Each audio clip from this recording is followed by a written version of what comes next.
Hello bachcho, let's read this question. The question says, in context of the lanthanides, which of the following statement is not correct? So the first statement says, first statement देखो क्या है? There is a gradual decrease in your radii of the members with increasing in atomic number. तो ये statement तो हमारी बिल्कुल correct है. हमें तो इनकरेक्ट स्टेटमेंट फाइंड करनी है. कैसे करेक्ट है देखो, लेंथेनाइड है हमारे, उनके अंदर होता क्या है, लेंथनम से जब हम जाते हैं, लेंथनम हो गया, सीरियम होगा, ऐसे जाते हैं with increase in atomic number up to ytterbium, then we have lutetium. तो होता क्या है, left to right atomic number increase हो रहा है, और एटॉमिक नंबर इंक्रीज हो रहा है तो हमारा जेड इफेक्टिव क्या आ रहा है, जेड इफेक्टिव भी इंक्रीज हो रहा है, उस वजह से हमारा साइज क्या होता है, डिक्रीज होता है. और हम बोलते हैं किसकी वजह से डिक्रीज हो रहा है, lanthanide contraction to be more precise. ठीक है, लेंथ लेंथेनॉइड कंट्रैक्शन हो रहा है. लेंथेनॉइड कंट्रैक्शन का मतलब क्या है कि हमारे जो एफ ऑर्बिटल का क्या होता है, पुअर शील्डिंग इफेक्ट होता है. तो मैं कह देता हूँ पुअर शील्डिंग हो रही है. पुअर शील्डिंग की वजह से क्या होता है, जो न्यूक्लियस होता है, हमारे पास 4F है, हमारे पास 5D है, हमारे पास 6S है.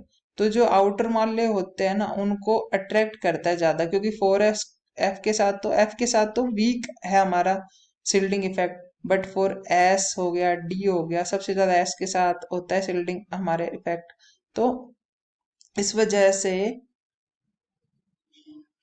P होगा यहाँ पे पहले, फिर D होगा, फिर होगा F. ठीक है, तो इस वजह से जो S वाले होते हैं, इनको क्या करता है, न्यूक्लियस अपनी तरफ अट्रैक्ट करता है और रेडियाई को डिक्रीज कर देता है. तो रेडिया को क्या कर देता है, डिक्रीज कर देता है. ठीक है, तो यही हो रहा है हमारा, रेडिया डिक्रीज हो जाता है तो हमारी साइज भी डिक्रीज होती है. ठीक है, तो ये ए तो स्टेटमेंट हमारी करेक्ट है. बी कह रही है ऑल एग्जिबिट +3 ऑक्सीडेशन स्टेट. तो ये स्टेटमेंट भी हमारी करेक्ट है. क्यों करेक्ट है, देखो क्या होता है, इन केस ऑफ लेंथेनाइड हमारे पास जो 4F ऑर्बिटल होता है ना, वो डीपली बरीड होता है. देखो अभी देखा है, ये न्यूक्लियस के पास है, ये देखो न्यूक्लियस के कितना पास है, तो इसे हम बोलते हैं 4F ऑर्बिटल क्या है, डीपली बरीड है, डीपली बरीड है. तो इससे इलेक्ट्रॉन निकाल पाना इजी नहीं होता, इससे इलेक्ट्रॉन निकाल पाना इजी नहीं होता. तो वो मैक्सिमम और जो most stable oxidation state show करते हैं वो होता है +3.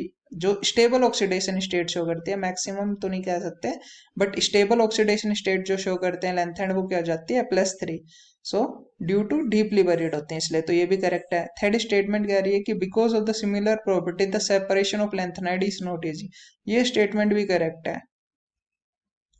अब देखो प्रॉपर्टी सेम होती है, देखो रेडियाई में भी इंक्रीज होता है लेफ्ट टू राइट, बट इतना नहीं होता है. ठीक है, तो प्रॉपर्टी सेम होती हैं, इसीलिए हम इनको इजीली सेपरेट नहीं कर सकते हैं लेंथेनाइड को, इसलिए स्पेशल मेथड्स यूज करते हैं हम. सो डी ऑप्शन क्या है, इनकरेक्ट है यहाँ पे, इनकरेक्ट है. क्यों है इनकरेक्ट, देखो ध्यान से क्या बोला है इसमें, 4F electron result in the formation of compound in +4 oxidation state, +4 state of all the members of the series. अभी यहाँ पे बोला है कि +3 ऑक्सीडेशन स्टेट एग्जिस्ट करती है, यहाँ पे कह रहे हैं +4. +4 मोस्ट कॉमन नहीं होती है सब मेंबर्स में, क्योंकि जो हमारे +4 वाले 4F के जो इलेक्ट्रॉन्स होते हैं वो डीपली बरीड होते हैं, उनको निकाल पाना इजी नहीं होता है, तो इसलिए +4 एग्जिस्ट नहीं करती है. तो ये हो गया हमारा इनकरेक्ट स्टेटमेंट. सो इस तरह से इस क्वेश्चन को अप्रोच करना है. I hope you understood it well. Best of luck.